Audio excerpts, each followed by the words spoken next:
2 கொரிந்தியர் 9ஆம் அதிகாரம். பரிசுத்தவான்களுக்கு செய்ய வேண்டிய தர்ம சகாயத்தை குறித்து நான் அதிகமாக உங்களுக்கு எழுத வேண்டுவதில்லை. உங்கள் மன விருப்பத்தை அறிந்திருக்கிறேன். அகாயாவில் உள்ளவர்கள் 1 வருஷமாக ஆயத்தமாயிருக்கிறார்கள் என்று நான் மக்கதோனியருடனே சொல்லி உங்களை புகழ்ந்தேனே. உங்கள் ஜாக்கிரதை அநேகரை எழுப்பிவிட்டதும் உண்டு.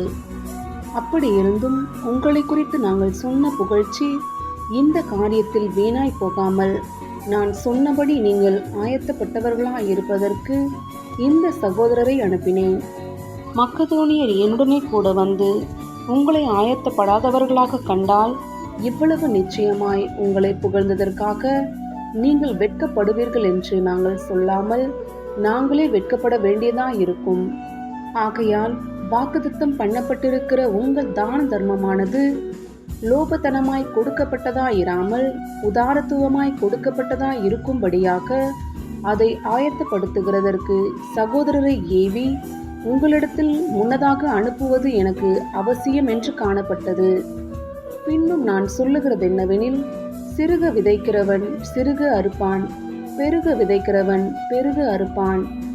அவனவன் விசனமாயும் அல்ல கட்டாயமாயும் அல்ல, தன் மனதில் நியமித்தபடியே கொடுக்க கடவன்.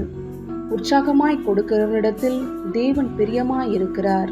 மேலும் நீங்கள் எல்லாவற்றிலும் எப்பொழுதும் சம்பூரணமுடையவர்களாயும் சகலவித நற்கிரியைகளிலும் பெருகுகிறவர்களாயும் இருக்கும்படியாக தேவன் உங்களிடத்தில் சகலவித கிருபையையும் பெருக செய்ய வல்லவராயிருக்கிறார்.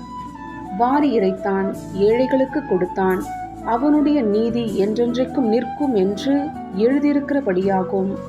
விதைக்கிறவனுக்கு விதையையும் புசிக்கிறதற்கு ஆகாரத்தையும் அளிக்கிறவர் உங்களுக்கு விதையை அளித்து அதை பெருக பண்ணி உங்கள் நீதியின் விளைச்சலை வர்த்திக்க செய்வார். தேவனுக்கு எங்களால் ஸ்தோத்திரம் உண்டாவதற்கு ஏதுவாய் இருக்கும் மிகுந்த உதார குணத்திலே நீங்கள் எவ்விதத்திலும் சம்பூரணமுள்ளவர்களாவீர்கள். இந்த தர்ம சகாயமாகிய பணிவிடை பரிசுத்தவான்களுடைய குறைவுகளை நீக்குகிறதும் அல்லாமல் அநேகர் தேவனை ஸ்தோத்தரிப்பதினாலே சம்பூரணம் பலனுள்ளதாயும் இருக்கும். அவர்கள் இந்த தர்ம சகாயத்தினாலாகிய நன்மையை அனுபவித்து நீங்கள் கிறிஸ்துவின் சுவிசேஷத்தை கீழ்ப்படிதலோடே அறிக்கையிட்டிருக்கிறது நிமித்தமும் தங்களுக்கும் மற்ற அனைவருக்கும் நீங்கள் உதாரத்துவமாய் தர்மம் செய்கிறது நிமித்தமும் அவர்கள் தேவனை மகிமைப்படுத்தி உங்களுக்காக வேண்டுதல் செய்து தேவன் உங்களுக்கு அளித்த மிகவும் விசேஷித்த கிருபையின் நிமித்தம் உங்கள் மேல் வாஞ்சையாயிருக்கிறார்கள்.